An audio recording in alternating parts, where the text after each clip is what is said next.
My name is Aaron Harris. And I'm Rosia Harris. My name's Amanda Bosworth. My name's Paul. This is my dad, Paul. This is my mom, Janine. And we're here talking about the loss of my sister, Carly Wilson. I am 30 years old. How is your daily routine different now? Since my twin brother passed? Well, unfortunately, I think my whole daily routine is completely different because I had a twin brother. Are any of you guys twins? So a twin brother is a little bit different than, or just having twins different than a regular sibling, because we were born at the same time. I would always look at my life in reference to him, so to speak. So when I would wake up in the morning, if something good happened during my day, I would want to tell him. If something bad happened during my day, I would want to tell him. Those little things that you don't really feel like you want to tell somebody, but you don't really feel like you should because they're just so minor in your life. Twins talk about those things. So my daily routine has changed completely. I've had to compartmentalize or create little boxes in my life since he passed away to kind of fill in all the holes that he left. Our son was a lot like everybody else. He was very intelligent. He loved music. He was into things like skateboarding, magic. Played chess. Yeah. He was a computer wizard.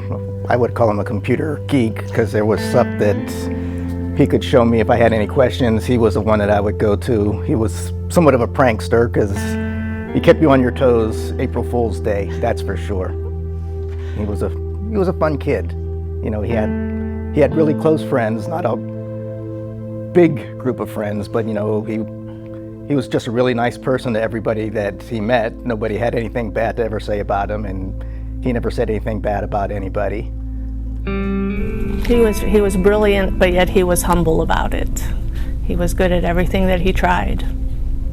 Jordan loved to snowboard. So for Christmas, it was his freshman year of high school. We bought him a new ride snowboard. It was a really nice snowboard. And we made like a whole scavenger hunt on Christmas morning, and he had to go and find it. And we actually have a video of that memory, so that's like my absolute favorite memory because just his excitement and joy for when he found that snowboard. But he was always very positive and loved music. He would always want to play you a new song and see what you thought of it. He was just always so much fun to be around. He was just everybody. He liked everybody. He was everybody's friend. He was the first one to come up to you when you walked into the room, like, hey, how are you? Just a really, really fun guy.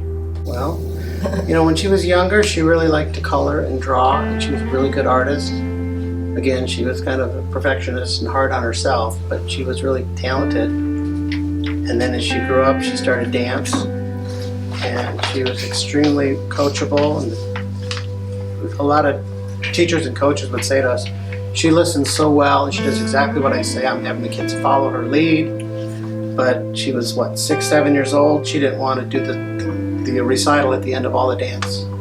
Stage fright, don't want to do it. She snow skied, she water, she wakeboarded, she rode horses, she loved animals.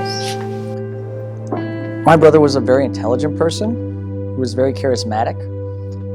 He had a way of talking to people that just had this gentle aura around him.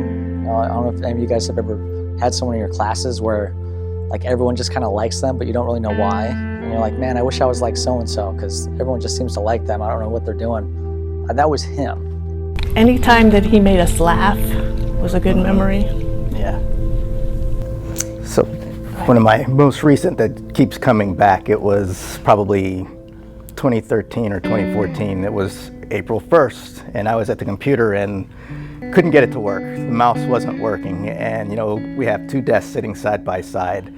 So, you know, I restarted the computer, nothing worked. I unplugged the mouse, plugged it back in, nothing worked. And I mean, this went on for about 10 minutes, and he's sitting there with a straight face, and he finally says, pick up your mouse and look underneath it. And there was a Post-it note underneath the mouse, keeping the eye from registering on the desk.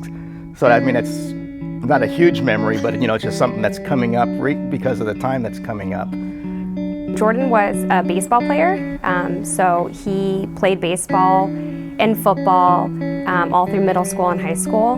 He was a lefty pitcher, so he actually got on a college baseball team his freshman year of college. But like I said, he had what we call as a manic break. So he had a surplus of dopamine in his brain, which is called mania, and it made him stay awake for 4 days. So he ended up having to quit his baseball team and his college, his freshman year. He developed schizophrenia first in 2008, and then he later developed bipolar disorder in 2012, which he might have had, but there were a little bit of a difference. Like in 2008, we didn't really know what was going on with him. He just seemed like he was kind of talking weird and not making sense. And he was 19. Yeah, so he just seemed off, like he didn't get enough sleep at night, and he was having trouble sleeping because of voices and delusions, hearing things that weren't there. So he mostly just didn't make sense. And then he would say things like, I was supposed to be with my first girlfriend in high school. He was like trying to convince me of that. And I was like, where is this coming from? I haven't talked to this girl for years.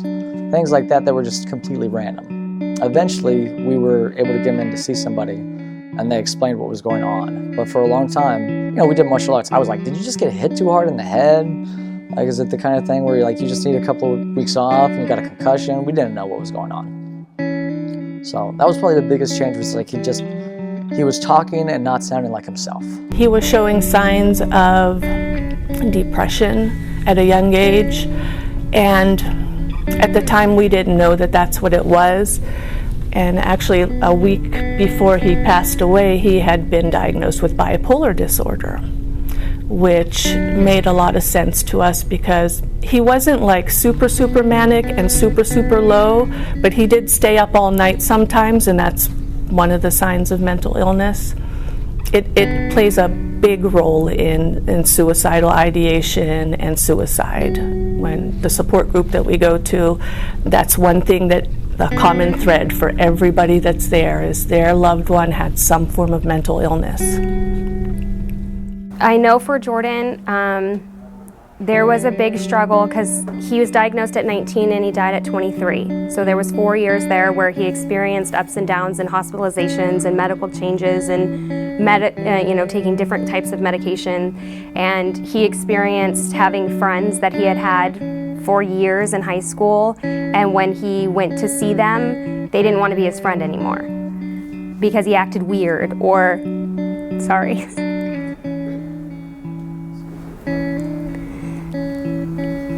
And it's understandable because he was acting weird a lot of times. And I think when you're young or when you're just a normal person and you're trying to be around your friends, they act strange. You don't know how to handle that, and it's hard, and you don't want to be a bad friend, but then you don't, they're kind of scary, or you don't understand what they're going through. So we had that going on. He wanted to be normal. He wanted to be 19. Yeah, I think, losing a friend, a family member, all that to suicide, it's always in the back of your mind. Obviously from a parental perspective, I think it's one of the worst possible things that can happen to a parent, losing your child. And so from my perspective, it's obviously a bit different. She was one of my best friends, my little sister. But you still, it never really goes away. It's always just kind of in the back of your mind, wishing that it was different. You can't make it worse by talking about it. There's a lot of stigma around mental health, and I think it comes from the idea that your brain is something that we're all using to, get through the day. Like, you wake up in the morning and it's your job to think positive thoughts. It's your job to, visualize what you want, to accomplish your goals, all those things. And for people with mental illness, it's not the same. And there's also a lot of things indicating that the younger you are, you can have adverse things happen to you as a child, experiences, and they can negatively impact your ability to have any resilience at all and develop mental illness later in life.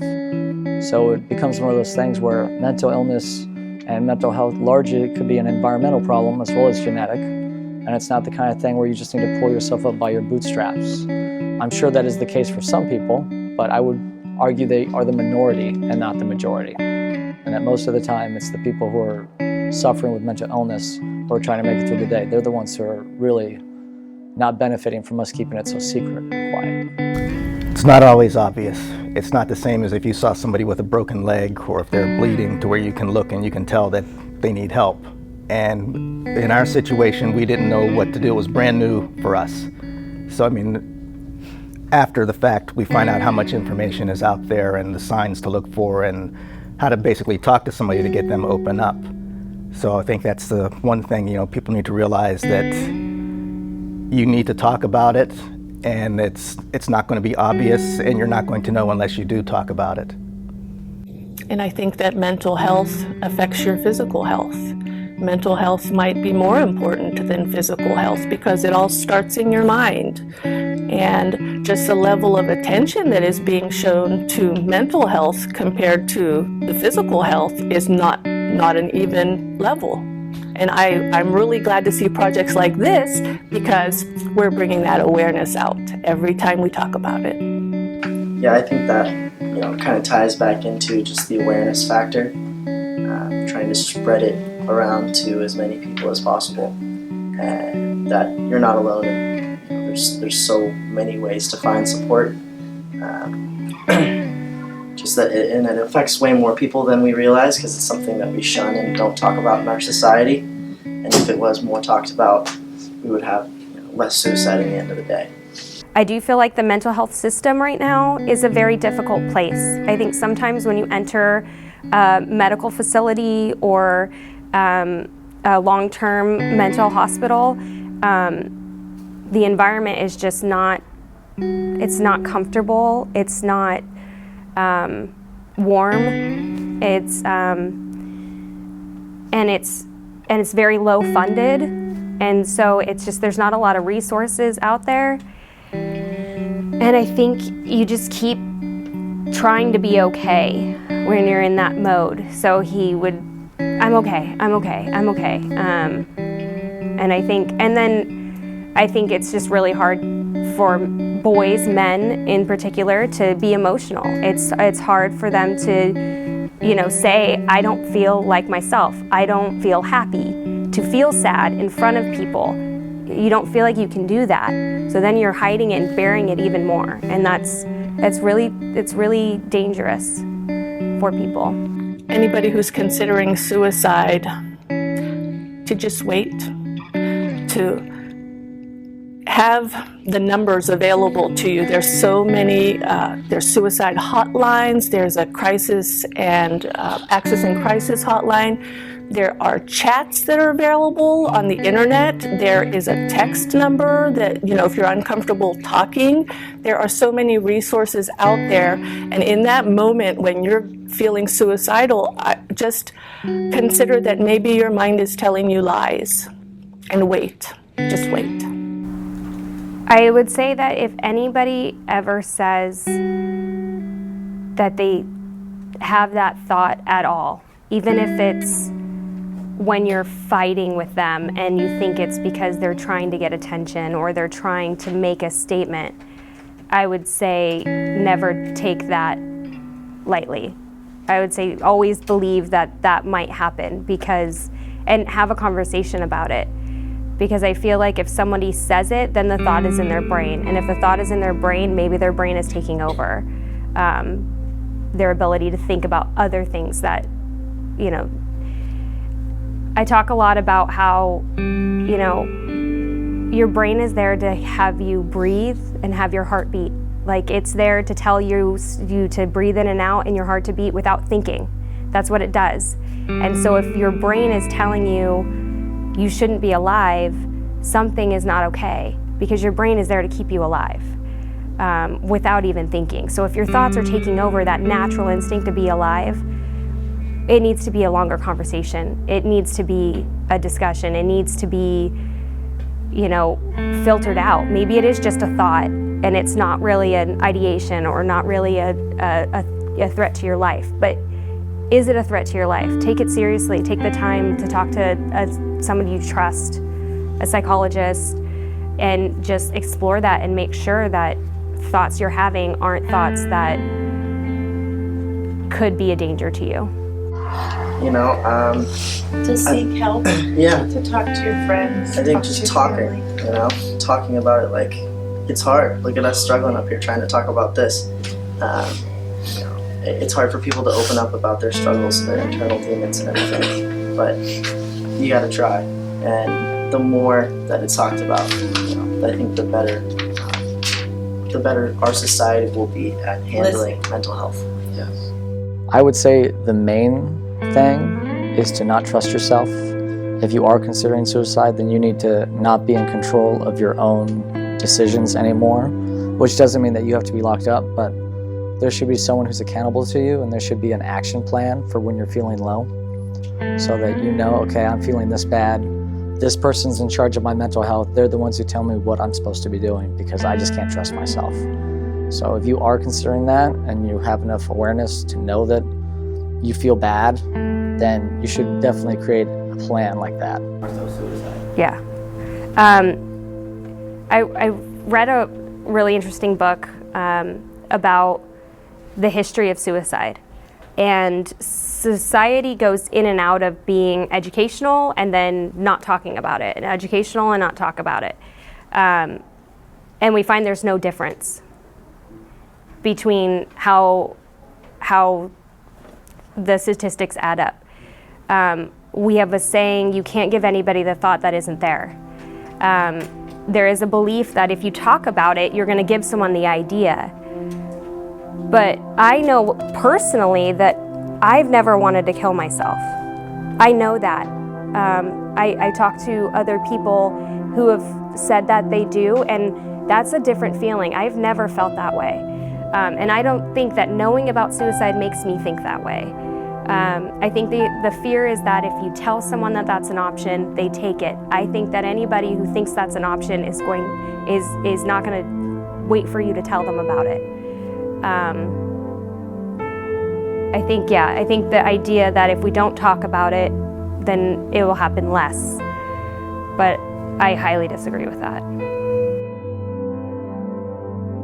Well, I loved my twin brother, and when he was sick, I wasn't allowed to talk about him being schizophrenic. I wasn't allowed to tell anybody. The only ones I would talk to would be our friends that knew him before he got sick, and then my family, my wife. So I got to watch him struggle for 9.5 years and really not be able to do too much to help him. So being able to finally talk about it, especially with you guys being open to it, I think it's great. And I would love to talk about schizophrenia just so people understand it better and it's not so scary. Suicide is a preventable thing. So, I mean, it's not like if somebody had a massive heart attack and, you know, if that was a situation, somebody would try to revive them. But mental health, it's usually something that has gone on for a long period of time, or, you know, even if it's 2 days, that's too long for somebody to have gone through it and decide to take their life. We look back in our situation, it was just like so many missed opportunities. There's no guarantee that any of those would have worked and Aaron would be here today, but, you know, just missing out on that second chance is painful. So we're in a situation to where if we can help other people where we feel like that opportunity was missed for us, that's what we feel like we need to do. I think what also motivates me is I don't want anybody else to go through what we went through. And there is some redemption in helping somebody else. Even though we couldn't save Aaron, it's got redemptive value.